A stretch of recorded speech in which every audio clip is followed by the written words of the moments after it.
سوال کیا حضرت ابو سلمہ رضی اللہ تعالی عنہ نے، اور سوال یہ تھا کہ اے ام المومنین کیف کانت صلاۃ رسول اللہ صلی اللہ علیہ وسلم فی رمضان،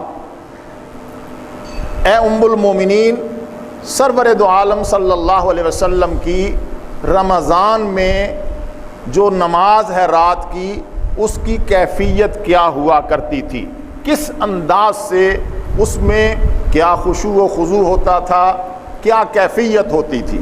سوال رکعات کے بارے میں نہیں ہے، سوال کیفیت کے بارے میں ہے۔ تو ام المومنین حضرت عائشہ نے جواب میں فرمایا کہ ما کان رسول اللہ صلی اللہ علیہ وسلم یزید فی رمضان ولا فی غیرہ علی 11 رکعتا، حضرت عائشہ نے رکعات کی تعداد بھی بیان کی اور کیفیت بھی بیان فرمائی۔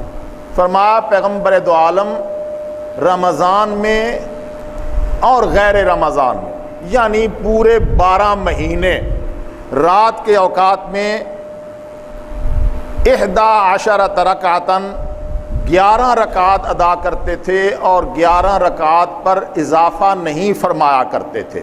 یہ تو ہے اس قیام اللیل کی رکعات کا تعین کہ رمضان میں بھی اور غیر رمضان میں بھی 12 مہینے پیغمبر دو عالم صلی اللہ علیہ وسلم 11 رکعات پر اضافہ نہیں کیا کرتے تھے، لیکن یہ 11 رکعات کیسے ادا کرتے تھے؟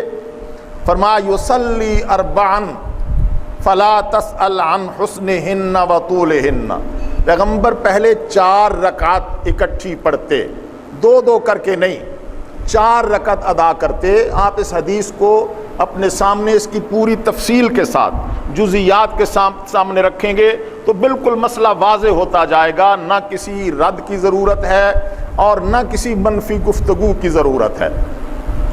پیغمبر دو عالم 4 رکعت ادا کرتے تھے۔ فلا تسأل عن حسنہن وطولہن، نہ پوچھ کہ وہ 4 رکعتیں کتنی حسین انداز میں پڑھی جاتی تھیں اور کتنی لمبی ہوتی تھی۔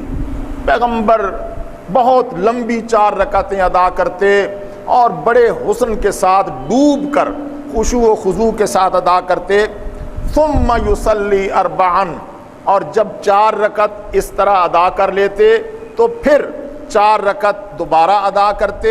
فلا تسأل عن حسنہن وطولہن، نہ پوچھو کہ وہ کتنا حسن تھا ان 4 رکعت میں اور کتنی لمبی ہوا کرتی تھی۔ ثم یصلی 3، پھر جب یہ 4 کر کے 8 رکعت ادا کر لیتے تو پھر پیغمبر دو عالم یصلی 3 رکعت ادا کیا کرتے۔ یہ ہے پیغمبر دو عالم صلی اللہ علیہ وسلم کا معمول رمضان اور غیر رمضان میں۔ تعداد کیا ہے رکعات کی؟ وہ 11 ہے۔ 4 کر کے 8 رکعت ادا کرتے انتہائی حسن اور انتہائی لمبائی کے ساتھ، اور پھر 3 رکعت ادا کرتے جنہیں ہم وطر کہہ رہے ہیں، اور پیغمبر دو عالم صلی اللہ علیہ وسلم نے بھی اور حضرت عائشہ نے بھی انہیں وطر ہی کہا۔